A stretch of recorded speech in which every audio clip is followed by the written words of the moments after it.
लोग मुझे खूनी कहते हैं, पुलिस मुझे ढूंढ रही है, कानून मुझे फांसी पर चढ़ाने के लिए मचल रहा है, लेकिन उन सभी को यह नहीं मालूम कि मैंने जिन लोगों का खून किया है वे लोग किस कदर कानून को हाथ में लिए घूम रहे थे।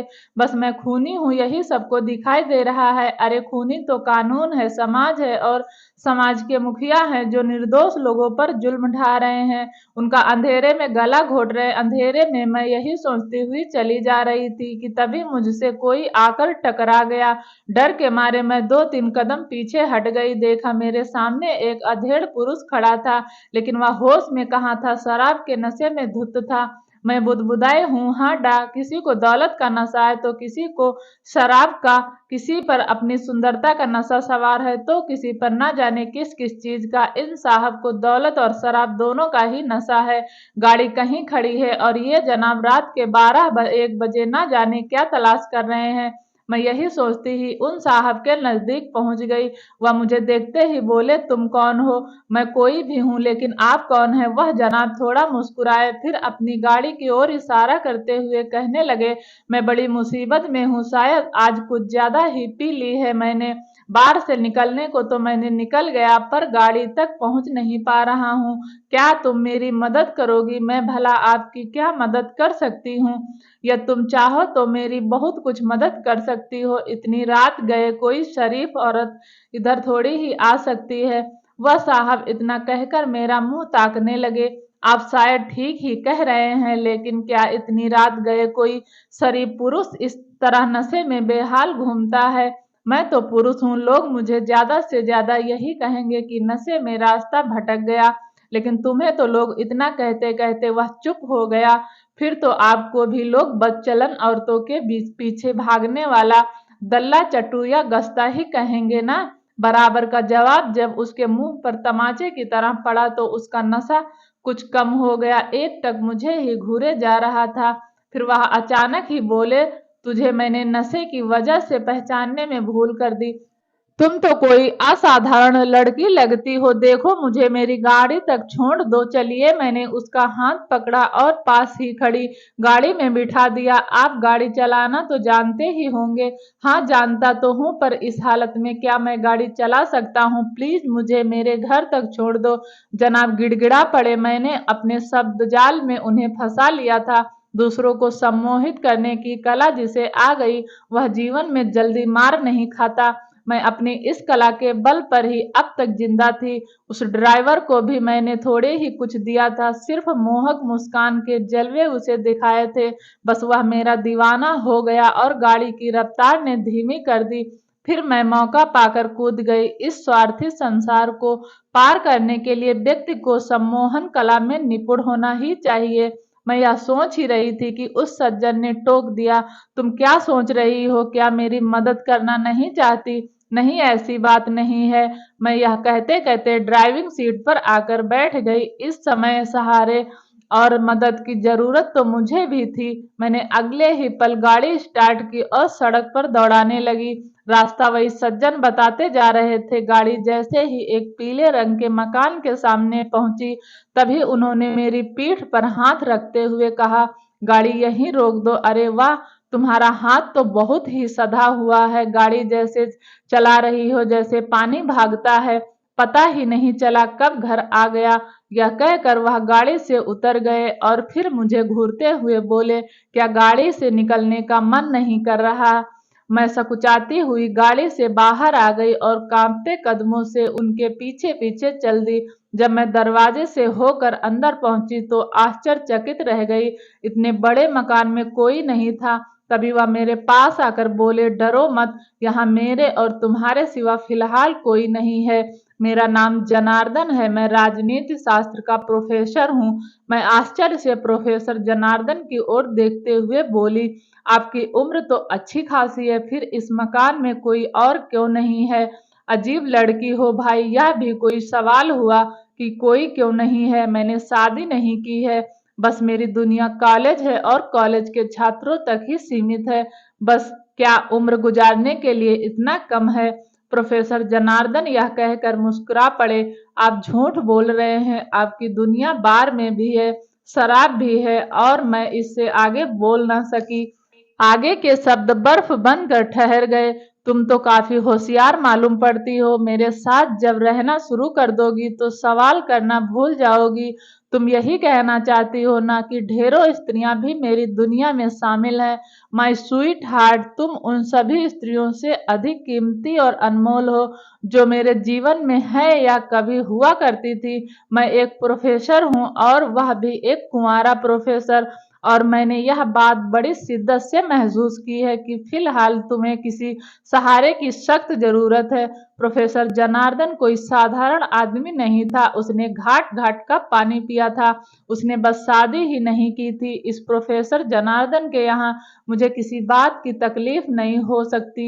यह मेरा दीवाना भी हो गया है। मेरी सेवा में कोई कमी नहीं रहने देगा। ऐसे साधन संपन्न पुरुषों को ही तो मैं अपनी जालिम जवानी का मजा दे सकती हूँ। और मैं यही सोचते सोचते अनायास ही बोल पड़ी, आपने ठीक ही अनुमान लगाया है। मैं इस शहर में बिल्कुल ही अकेली और नई हूँ। मेरा अपना कोई नहीं है। देखिए, मुझसे आप यह ना पूछिएगा कि मैं कौन हूँ, क्या करती हूँ और यहाँ तक कैसे आई हूँ। अरे नहीं, मैं सुंदरियों के ठिकाने के बारे में कोई सवाल नहीं करता, क्योंकि किसी की सगी नहीं होती, उनका अपना कोई ठिकाना भी नहीं होता। वे तो स्वेच्छाचारी होती हैं। आज़ादी उनकी प्यारी चीज है और वे वहां नहीं टिकती जहां लक्ष्मी का निवास नहीं होता। तुम उन्हीं सुंदरियों में से एक हो। यह मेरा सौभाग्य है कि तुम मुझे मिल गई हो। प्रोफेसर जनार्दन यह कहकर हंसने लगे। वह अब नशे में नहीं थे। फ्रिज का दरवाजा खोलकर उन्होंने आइसक्रीम के 2 कप निकाले और एक कप मेरी ओर बढ़ाते हुए बोले, तुम्हें आज इसी से संतोष करना पड़ेगा। हाँ, या तुम चाहो तो सेब खा सकती हो। खाने के नाम पर यही है। मैंने मुस्कुराते हुए कप हाथों में ले लिया। मैं सफर की थकी हुई हूँ, इसलिए आइसक्रीम ही काफी है। यह कहकर मैं आइसक्रीम खाने लगी। प्रोफेसर जनार्दन चुप्पी तोड़ते हुए बोले, क्या तुम भी स्त्री पुरुषों के उन संबंधों को गलत मानती हो जो बगैर विवाह के ही बन जाते हैं? नहीं, ऐसे संबंधों में मैं स्त्री की सहमत को ज्यादा महत्व देती हूँ। अगर स्त्री राजी है, उसे कोई ऐतराज नहीं है, तो पुरुष उसके साथ यौन संबंध बना सकता है। किन्हीं मजबूरियों में, किन्हीं दबावों में, किन्हीं अन्य कारणों से औरत किसी पुरुष के साथ यौन संबंध बनाती है तो वह मुझे स्वीकार नहीं। मैं उसे स्त्री के साथ बलात्कार की संज्ञा देती हूँ। मेरे यह कहते ही प्रोफेसर जनार्दन मुझसे काफी प्रभावित हो गए। बोले, मैं तुम्हारे इन विचारों से काफी प्रभावित हूँ, लेकिन तुम इन शब्दों में औरत की वकालत क्यों कर रही हो? क्या पुरुष की सहमत का कोई महत्व नहीं है? बलात्कार तो पुरुष के साथ औरत भी कर सकती है या करती है। मैंने माना कि वह सेक्स की मांग नहीं करती, पर क्या वह इसके लिए इशारे नहीं करती है, उससे छेड़छाड़ नहीं करती? प्रोफेसर के शब्दों में दृढ़ता थी। वह मेरे मुंह से यही कहलवाना चाहते थे कि औरत के इशारे ही पुरुष को उनकी ओर आकर्षित करते हैं या उनके साथ जोर जबरदस्ती करने के लिए उन्हें उकसाते हैं। लेकिन मैं बोली, ऐसे इशारे या छेड़छाड़ उन हालातों में होते हैं जब स्त्री की सहमत होती है, यह वह उस पुरुष को चाहने लगती है। वैवाहिक या अवैवाहिक संबंधों में यह कोई जरूरी नहीं कि स्त्री पुरुष एक दूसरे को चाहते ही हों। चाहत या प्रेम एक अलग चीज है और सेक्स एक अलग चीज है। जिससे विवाह हुआ है उससे शारीरिक संबंध, प्रेम हो या ना हो, जा बनाने के ही पड़ते हैं। कहीं स्त्री पुरुष के साथ बलात्कार करती है तो कहीं स्त्री के साथ पुरुष बलात्कार करता है। ऐसा वैवाहिक अवैवाहिक दोनों ही संबंधों में होता है। मुझे स्त्री पुरुष के संबंधों के विषय में अच्छी जानकारी है। पुरुष ऐसे मामलों में ज्यादा निष्ठुर, स्वार्थी और अवसरवादी होते हैं। प्रोफेसर जनार्दन मेरे पास आकर कहने लगे, इसका मतलब तुमने ढेर सारे पुरुषों को बहुत करीब से परखा है। मैं कैसा लगा तुम्हें? आप भी मेरे जीवन में आए उन्हीं पुरुषों की तरह ही हैं। मैं किन मुसीबतों से गुजर रही हूँ, मेरी तबीयत कैसी है, मेरी सहमत है या नहीं, आप भी उन्हीं पुरुषों की तरह जानना नहीं चाहते और जानने की कोशिश भी नहीं करनी चाहिए, क्योंकि मैं भी तो आपको इस्तेमाल कर रही हूँ। यह कहकर मैं पलंग पर टांगे फैलाकर लेट गई और सोचने लगी, जीवन में रखा ही क्या है। जीतना है उसको ढंग से जी लेने में ही जीवन की सार्थकता है। प्रोफेसर जनार्दन ने मुझे सहारा दिया है, मेरी कीमत का इसे एहसास है, मेरी सेवा में तन मन धन से लगा हुआ है। मैंने यही सोचते हुए पैंट खोलकर एक तरफ रख दिया। मेरी टांगें अब नंगी थी। प्रोफेसर मेरे करीब आकर बोले, क्या तुम्हारी सहमति है? मैंने उनके गाल पर जोर से चिकोटी काट दी। वह उछल कर उठे और मेरी जांघों को झुककर जीभ से चाटने लगे। मैं हंस पड़ी। जब एक बुद्धिजीवी कहे जाने वाले प्रोफेसर की यह हालत है, तो फिर लोग एक आम आदमी को क्यों गालियां निकालते हैं? मैं यह सोच ही रही थी कि प्रोफेसर मेरे वक्षों को जीभ की नोक से सहलाने लगा। मैं खिलखिलाकर हंसने लगी। इतना खूबसूरत क्षण मेरे जीवन में काफी दिनों बाद आया था। तभी वह प्रोफेसर अचानक ही इंसान से हैवान बन बैठा। मेरे शरीर नोचने खरोचने लगा और दांतों से भी काटने लगा। मैं जोर जोर से चीखने लगी, लेकिन उसकी भुजाओं की पकड़ से स्वयं को छुड़ा न सकी। फिर वह अचानक ही शांत हो गया और फिर इंसान की तरह यौन व्यवहार करने लगा। लेकिन मुझे सेक्स में कोई आनंद नहीं मिला। अधिकांश पुरुष होते ही ऐसे हैं जो सिर्फ स्वयं के लिए ही सहवास करते हैं।